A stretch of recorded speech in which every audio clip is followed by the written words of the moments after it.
Yes.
Good morning, everyone. It is 8:05. We've delayed the start of our meeting pending quorum. We currently just have 3 ZARC members in attendance, and we would need 5 at a minimum in order to conduct any business. So I just wanted to let everybody know what we were waiting on to see if we can get a couple more people to join before starting the meeting. So I appreciate your patience.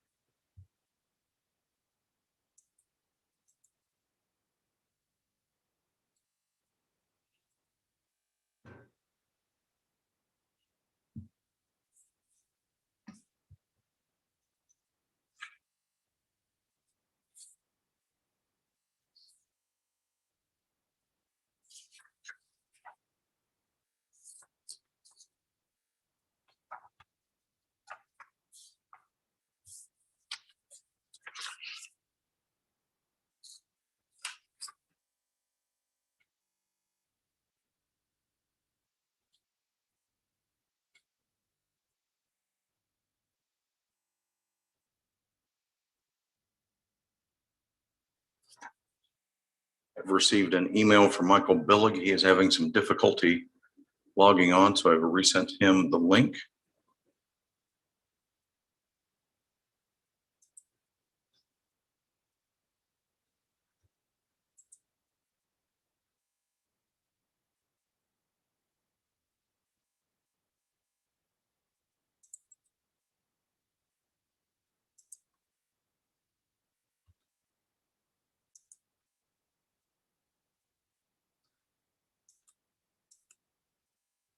Tom Castellini has just joined us. So that is another board member.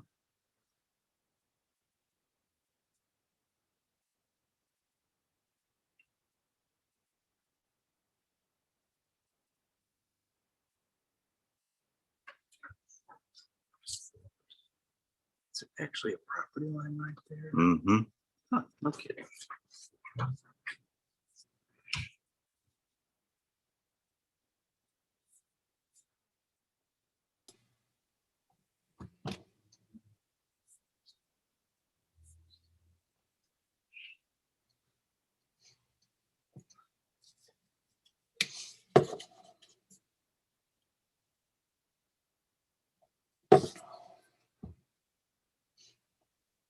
Good morning, Mr. Castellini. Good morning. How's everyone this morning? Very well. I don't believe you were on when Mr. Rotman just made the announcement. We're still waiting for enough board members to join on so we can have a quorum, which is why the start of the meeting is delayed. That means I'm on time. You are.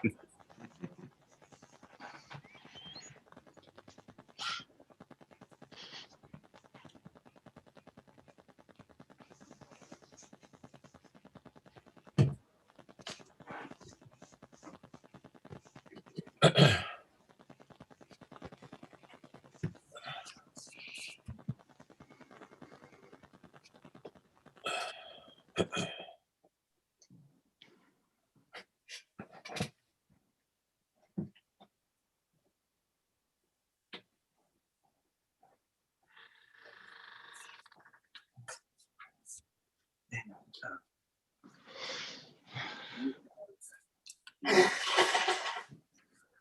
2 applications that we were discussing for the initial funding, so we could see the total project cost. I should be able to pull those up.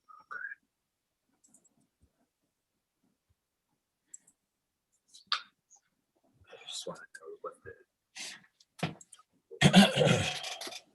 project cost of each of those 2 was.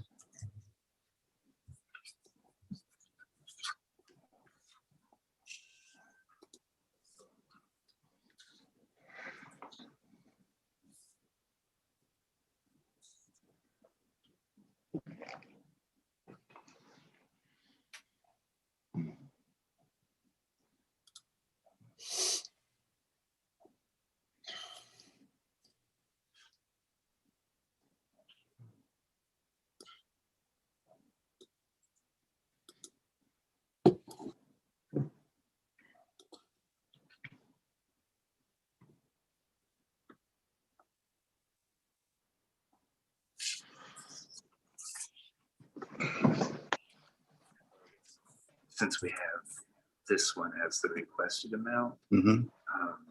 the requested amount for the other two from the application.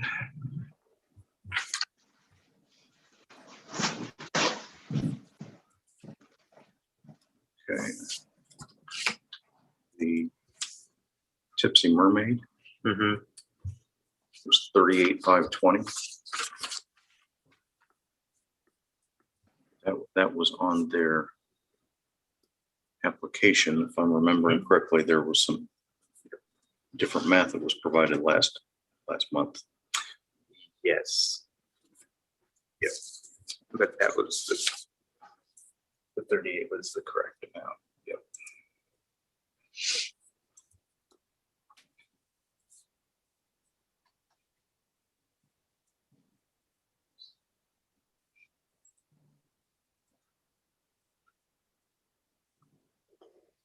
Mr. Billick has joined us. Great.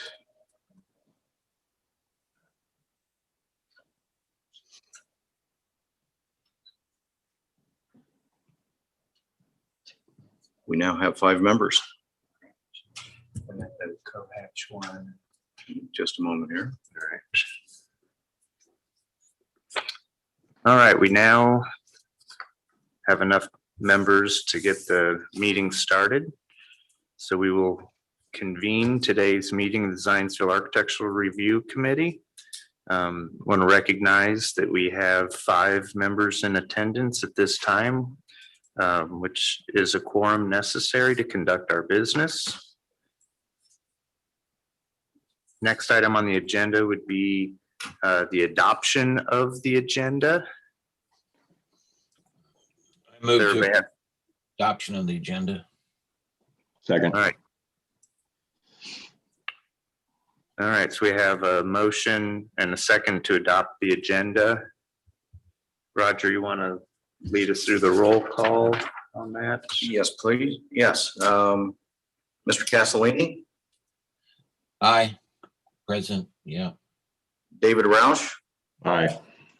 Michael Billy.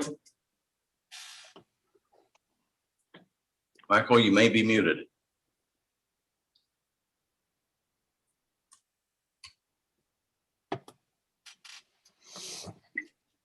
I'm here. Sorry, I was muted on my car, now my phone.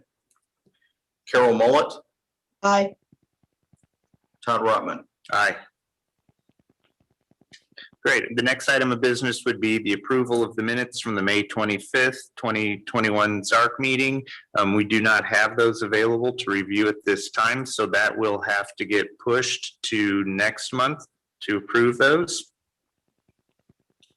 Next item of business would be the financial summary. Included in the packet was a breakdown of monies for this year so far. ZARC has approved a total of $50,000. We had gotten an allocation of another $50,000 for disbursement. We have one project to be reviewed still, which is 95 East Oak Street, Nicholson Orthodontics. That project will not have a presentation today, so we've got that just as a pending project with no funds being allocated to it yet. And then we have the 75 North Main Street Cohatch project and 135 South Main Street Tipsy Mermaid projects, both of which have received $25,000, but had an application requesting additional funds, which is an agenda item that we will discuss later. Are there any questions on that financial summary? I have no questions. No questions. All right, so hearing none, we will move on to old business. The first item for old business is the ZARC boundaries. Included in the packet was a revised map of those boundaries, which took into account our discussions last month. There's 2 items that I want to discuss in regards to that, in addition to any items that anyone else has. There was discussion last month about the boundary, whether or not it should cross west of Second Street. And this map represents it not crossing Second Street.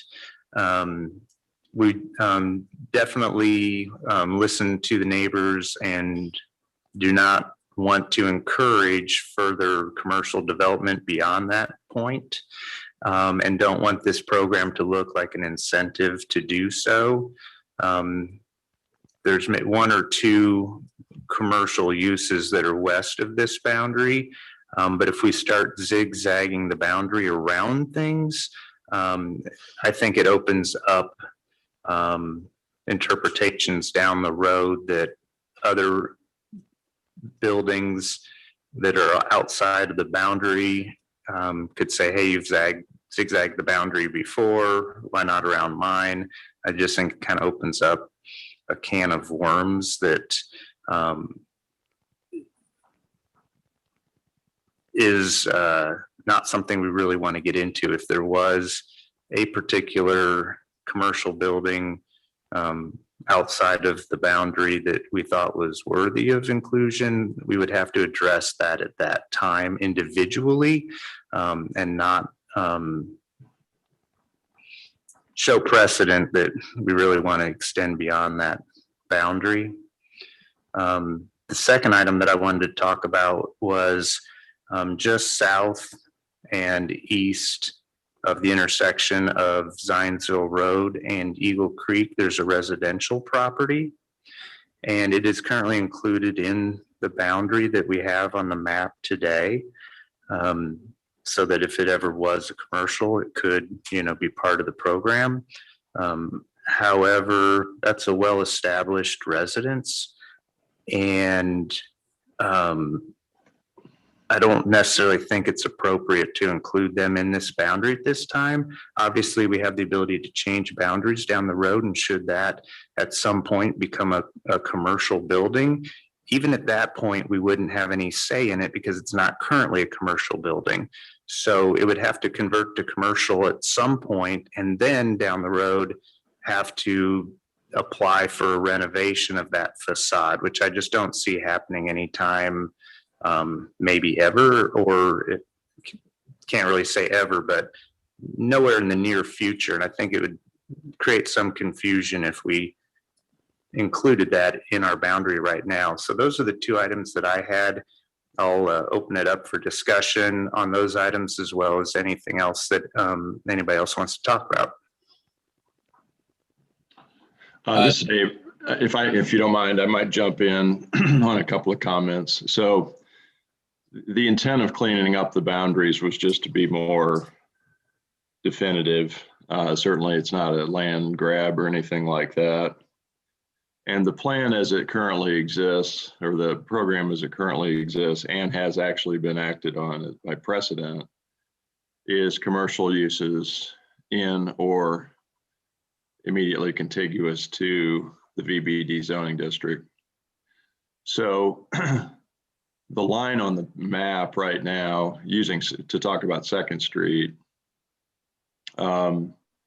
I thought that what we had agreed to in our last meeting was that we were going to zigzag to flip across the street and pick up the telephone building and Sullivan Muntz, but to come back down and then, just let it be, along Second Street, so that the other residential properties along there do not get introduced. And I would suggest that that'd be the most appropriate way to represent that. Further, we talked about, I think the boundary might include a residential use or two up along Elm and Poplar.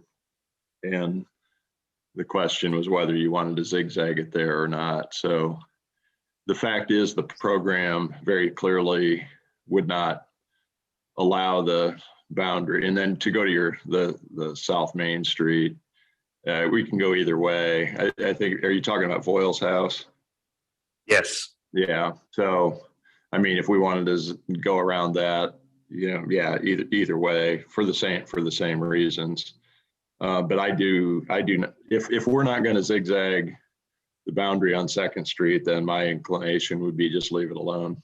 and just continue the program as it sits today. For some reason, there's been a concern that this is about something bigger than just cleaning up the intent, and that's certainly not the case, never has been. And again, part of the goal was to reach down to get the Pizza King site as well. So I do not agree that the boundary should not pick up the telephone building in Sullivan Munts.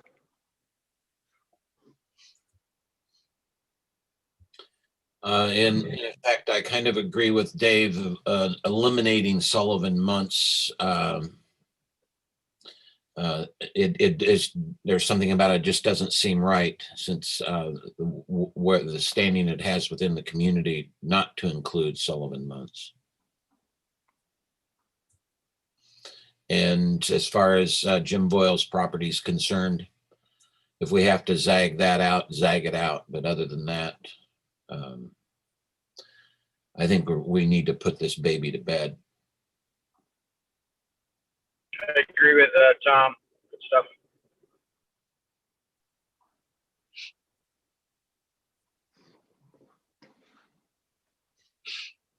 Okay, now that very good comments. Definitely appreciate that. I think we will look at including those telephone building and Sullivan Munts within the boundary, since we are clearly defining the boundary and taking out the language about contiguous. And then look at removing the house that's southeast of Eagle Creek and Zionsville Road. And go ahead. I'm sorry to interrupt. I didn't mean to, but the thought that crossed my mind, and it may not be germane based on the specificity of the boundary, but I mean, if there's and I get it, I understand the concern that, you wouldn't want to, put a house inside the lasso that, might give somebody a toehold to convert it. So I don't disagree with that. I was going to say you could change the language a little bit in the program, or we could, to say something like, non-residential use at the time of the boundary definition or something, so that somebody couldn't, fast forward 3 years and then say, well, now that it's a new day, I'm going to rezone this property or something. I think that the chance of that's pretty low, of course, but I get the concern. But if we loop the boundary specifically, that will take care of it. So it sounds like we've got kind of an agreement that to zigzag the boundary around the telephone building in Sullivan Munts, because due to either our desire for those existing commercial or non-residential uses, either the building to be greatly improved at some point and our willingness to contribute to that, and or the importance of those uses to the community and our desire to continue to support those as well. All right. So obviously we won't vote on this today. We can modify that boundary and then discuss it again next month, hopefully with an approval. In regards to David's comment about cleaning up the language, if you guys will, let's see, go to the packet. We are, as part of this, not only changing the map, but also changing the language to get rid of the words contiguous in an effort to kind of clean this up. And on page 3 of the grant program, we, in the second paragraph, which is just one line, we modified that language to say The facade grant program provides grants of up to 40% of the qualified expenses for projects with a maximum cap of $25,000. Previously, in two different parts of the application, one listed no maximum cap and the other part did list a maximum cap of 25,000. And I think that's part of the reason why we're discussing additional, not the only reason, but part of the reason why we're discussing additional funding for some projects right now.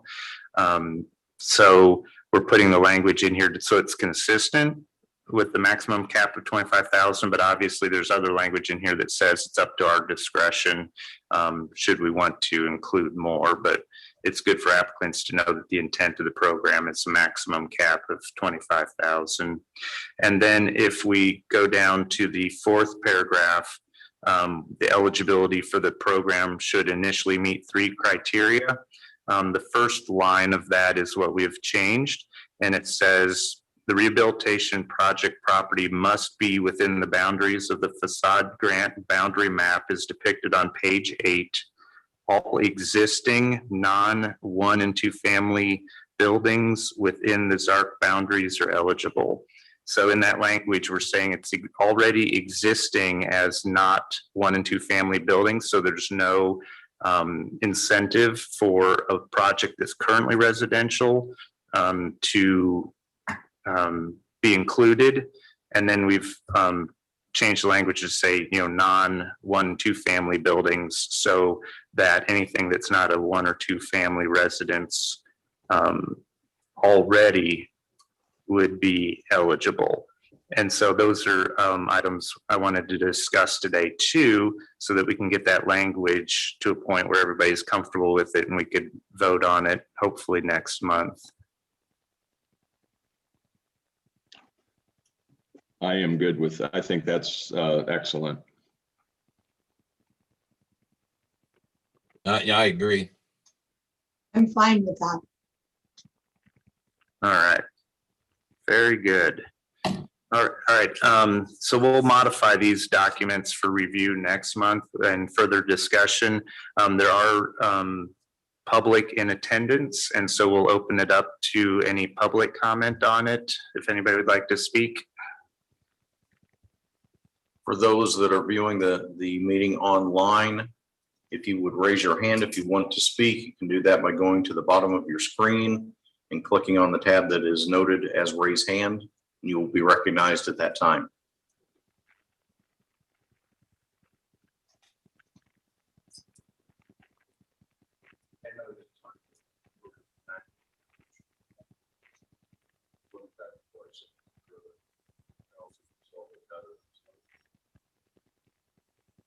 Mr. Rotman, there are no hands raised. Okay, so we will update the map. We will keep the language as we've had it proposed. So the current language is included in the public record for this meeting, correct, Roger? Yes. Okay, and the map is part of that as well, but we've talked about 2 changes, which is getting rid of the residential property on the southeast corner and then including the existing telephone building in Sullivan Months within the boundaries. So those would be the changes that are proposed to what's in the packet for today's meeting. I just want to say too that I think the way the packet has been designed with the graphics and all of the extra information is very helpful. It appears to be very well done. I like that. Yeah, I would agree. Having created similar documents in the past, this one has been a wonderful tool that definitely describes the intent of the program, as well as the graphics that are included. Just give a real nice kind of a character image of what we're trying to accomplish. And so I agree. The fact that we're so many years down the road and we're just trying to clean up, one kind of like boundary idea is a testament to how well it's been put together and managed. I have a quick question for those of us that don't know who is live in the audience there. Could you please help us with the discussion that took place that we could not hear? You were looking at someone in the audience. Oh, sure. There's an audience member here, and we were just asking if they wanted to present or discuss the boundaries, and they did not. And so that's why I was trying to clarify what documents we had that the public could review prior to next month, in anticipation that we would get final input from everyone on the committee as well as the public and be able to vote on it. Okay. Hey, Todd, make sure that document has like draft or proposed boundary on it somewhere or another. I don't have the document with me right now. Okay. Yeah, duly noted. It doesn't say that in the packet that people would be able to access online. But yes, it is a draft or a proposed boundary. Very good point.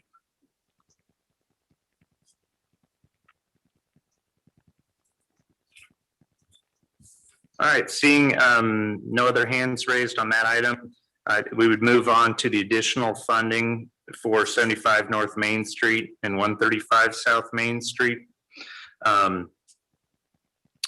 My concern with discussing this today would be that one of the applicants is on our committee, and if they recuse themselves from this discussion, we would be down to 4 members, which would not be quorum. So we can discuss this, but I don't think we would be able to vote on anything today. I'll just throw an idea out there for discussion. And we currently have 3 projects this year that exceed the 25,000. And we have indicated to 2 of those that have already been approved that we are open to additional funding for them. And a thought that I had was, we've got the additional $50,000 this year that's still available. And would we want to look at the total project cost for each of those that's eligible for the funding, and then do like a percentage of that total related to each project and distribute the funds accordingly? That was just an idea I had as far as being fair to everyone and distributing our funds. I don't at this time feel like we should be thinking about any other projects coming forward this year, because there have been none. And even if a project came forward to us, we would not be distributing funds most likely until next year anyway for that project, due to length of construction time that would be incurred. So even if additional projects came forward, I don't think that they would hit the budget until next year anyway. So I just would open it up to discussion about that idea of proportional distribution of the funds to these projects, or any other ideas that anyone has. Todd, I tend to agree with you when we're looking at 95 East Oak Street. If we did 25, that matches the other 2 projects. That leaves them 824 short. And then with what we have left, if we can do the math, and between the 3, well, actually the other 2, because for 95 East Oak Street, the 824 is not an issue. The other 2 have a greater ask. And I think from a fairness standpoint and how we distribute the funds, that works for me. Yeah, so what you'd be proposing would be to distribute the maximum of 25,000 for Nicholson, and then proportionally distribute the rest of the money, versus looking at all 3 projects together and doing a proportionate distribution, which means most likely Nicholson's total, would be less than the 25,000. Is that what you're saying? Give them the 25 and then do the proportions? At least from just the simplicity of it, yes. And I think that that keeps us from being vigilant with how we use the money that has been distributed to its highest effectiveness, Mhm. so that everyone across the board is treated fairly. Okay, anyone else? Do we have a budget for the orthodontist? Yeah, their current request is 25,824.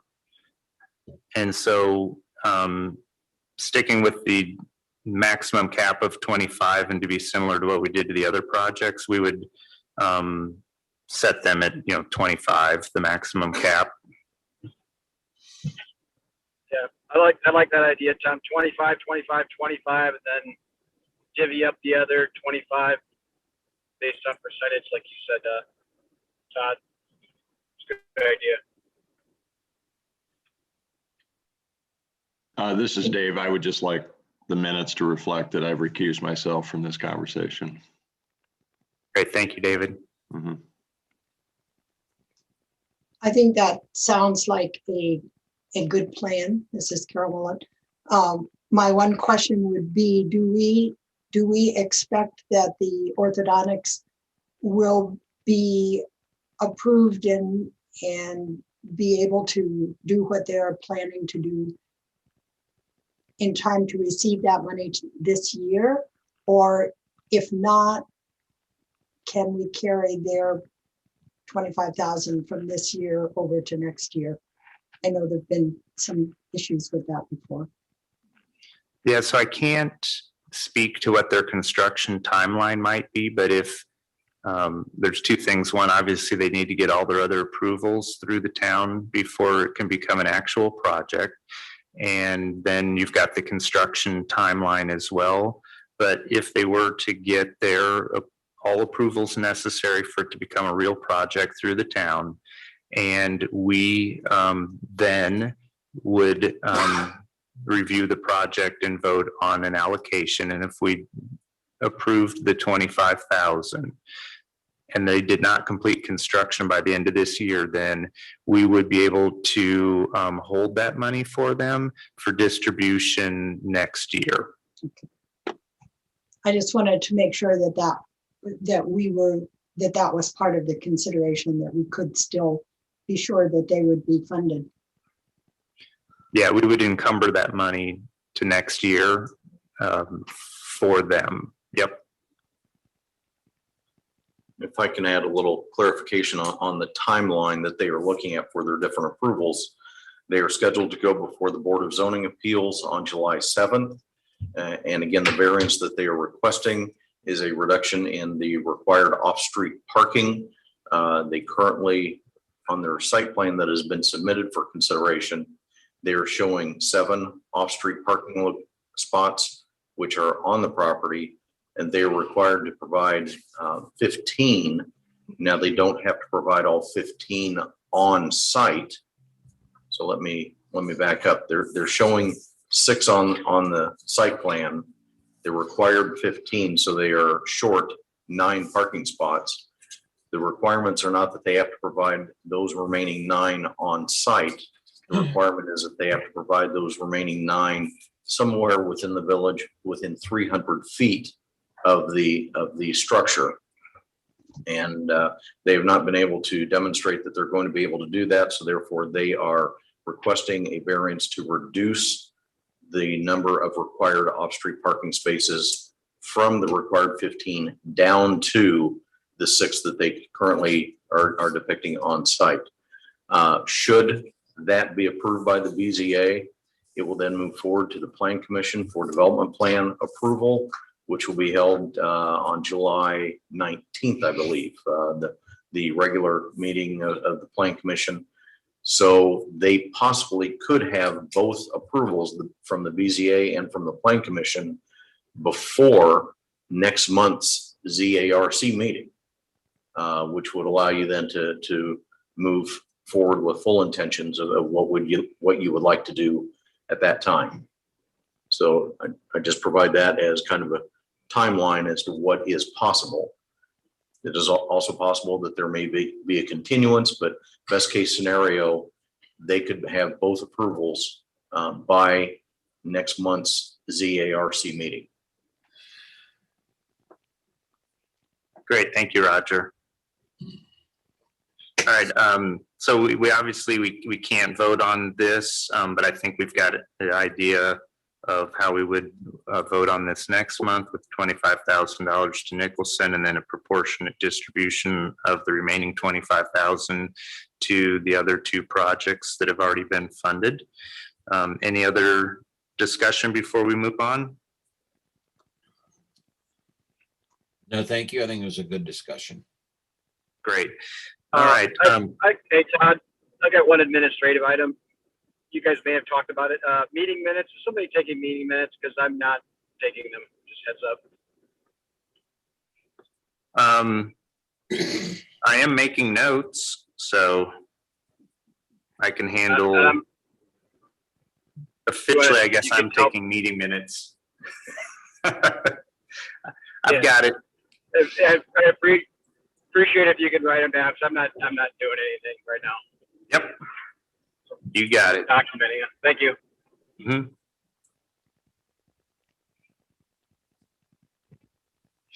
All right, so moving on to new business.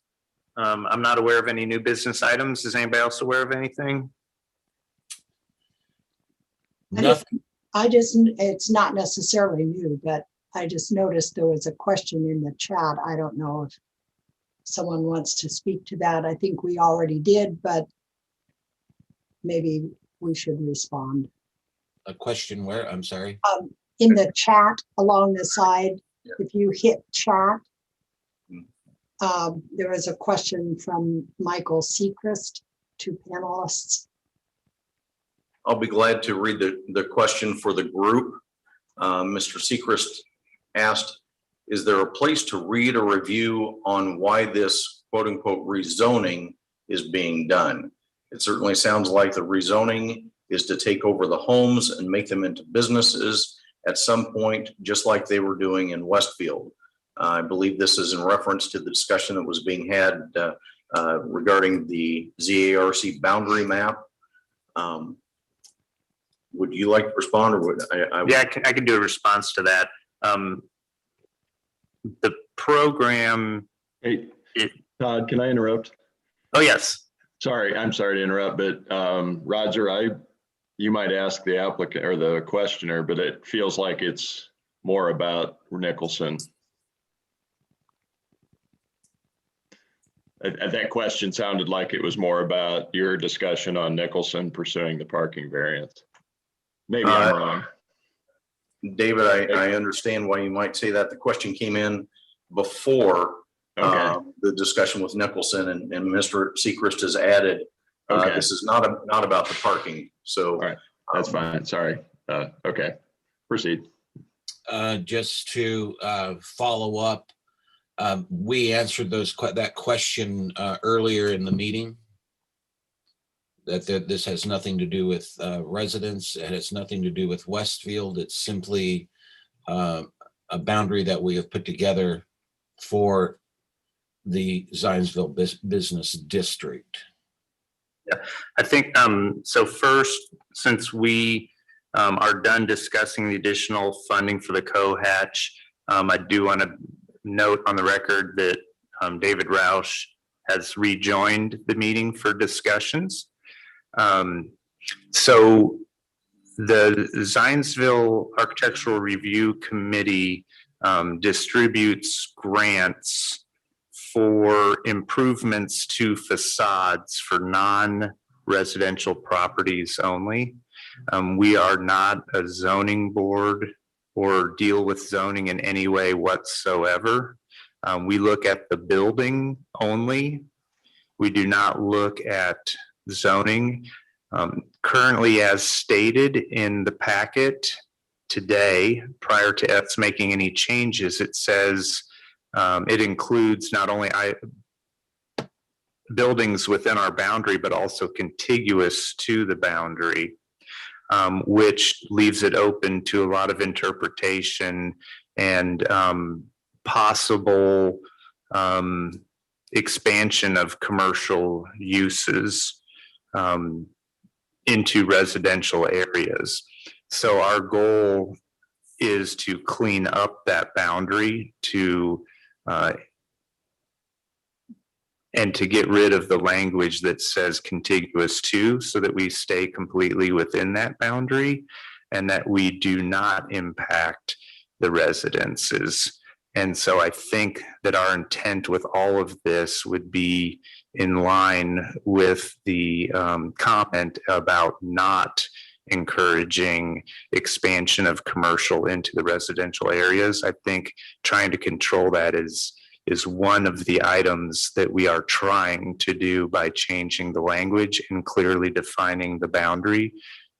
So I think hopefully that will answer the question and give some relief to the person that asked the question, that their desire, it sounds like, to not convert residences into commercial is also part of the intent of what we are doing by changing this language and clearly defining the boundary. And I would like to insert, Mr. Sechrist has added to his comments. He says, after he clarified that his question was not about the parking, he says, thank you. So the intent is not to make historic homes into commercial businesses, question mark. And as you stated, that the answer to that question is yes. That is not the intent. Yeah. So by clarifying the language and clarifying the boundaries and having the language say all existing non-1 and 2 family residences. So not only does the building have to not be a 1 or 2 family resident, but also has to be an existing commercial use. So we've got kind of a double layer of protection there, I think, against anybody feeling incentivized to convert a residence into a commercial. Well said. All right. Does anybody know of any new business? There is no new business. Okay. So the next meeting would be 8 a.m. on July the 27th. Do I have a motion to adjourn? I have a quick question before we adjourn. Absolutely. Now that we have Rogers with us, you know, in the past we have Dot Pittman or Chapel, has received funds from ZARC for their building. And as it now sits unattended on First Street, is there an ordinance or something that that's on the books that we can ask them to clean that building up so it's not it doesn't look abandoned and about to well, just the abandonment of it is not appealing on First Street. Is there anything, because they have been a recipient of our funds, that we can ask them to clean that up?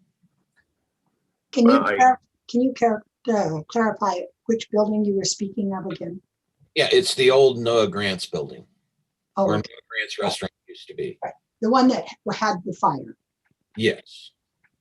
And the street presentation on that is horrific.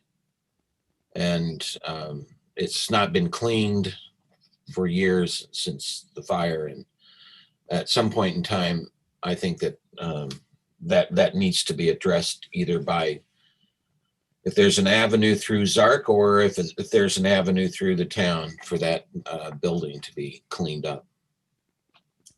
Mr. Castellini, you concluded your comments with something that I was going to add. You had initially stated if there was some way, because it had been a recipient of ZARC funds, that the town might be able to do something. I will look into that, but also even not as a recipient of ZARC funds, if there is something that the town could do for that building or any others, I will look into that for you. Thank you very much. I appreciate that. Did we contribute to Noah Grant's side of the street, or did we do the Main Street side of that building? The entire building. So I like your idea. So what language do we have or could have down the road if we make these contributions and we see the same owners showing decline? Do we have any teeth, or is that all on somebody else's committee to resolve? This is Dave. I might jump in just here. My sometimes not great memory would say that I don't think their project included any facade work on the NOAA grant side, unfortunately. That was my recollection. I think it was all the Main Street side. Generally speaking, I think our documents, and Roger can research this pretty simply, I think our documents basically say that within a period of 2 years after the grant, anything that happens to the building needs to come back through the committee. This is the opposite of that, where 2 years after the grant, literally nothing has happened to the building. And I don't at all disagree with your comments, Tom. It's really startling, I suppose would be a word I would use. So I'm not, my recollection would say I doubt there's anything this committee can do about it. Roger can validate that, but I do suspect there's probably some other tools in the toolbox from the town standpoint. And I was fairly aware because of the 2-year portion in our agreement, but it seemed like a good opportunity to bring to light that that building needs attention. Whether and if 100%. if we can't apply the pressure, I appreciate Roger looking into how the town may be able to apply pressure. Tom, any issues on the front, on the Main Street, or are you just looking at the NOAA grant side? Oh no, it's all First Street.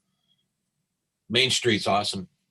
Yeah, that was kind of my reading. Really has brought a lot of wonderful visual to Main Street, but the NOAA grant side is horrific.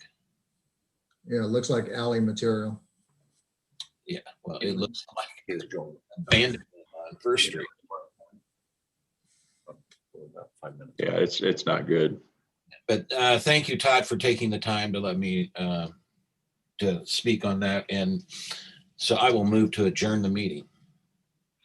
Real quickly before we adjourn, I want to recognize that Steve Freeland has joined the meeting. Steve, did you join just now during the new business, or were you around for any of the old business items? I was on the phone while I was driving, and I think the phone access is a mute only option. At least that's what I was found out. So when I got in front of a computer, I've been on for a while, but I was on the meeting almost from the start as far as the phone.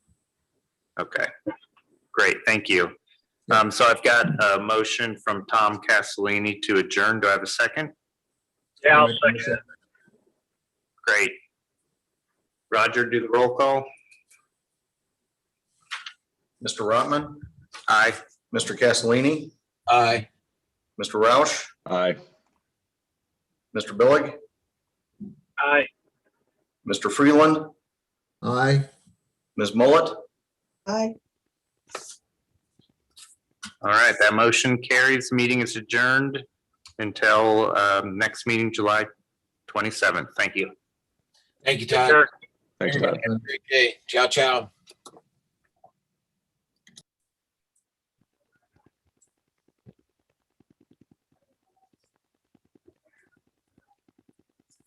in addition to your notes, we record these.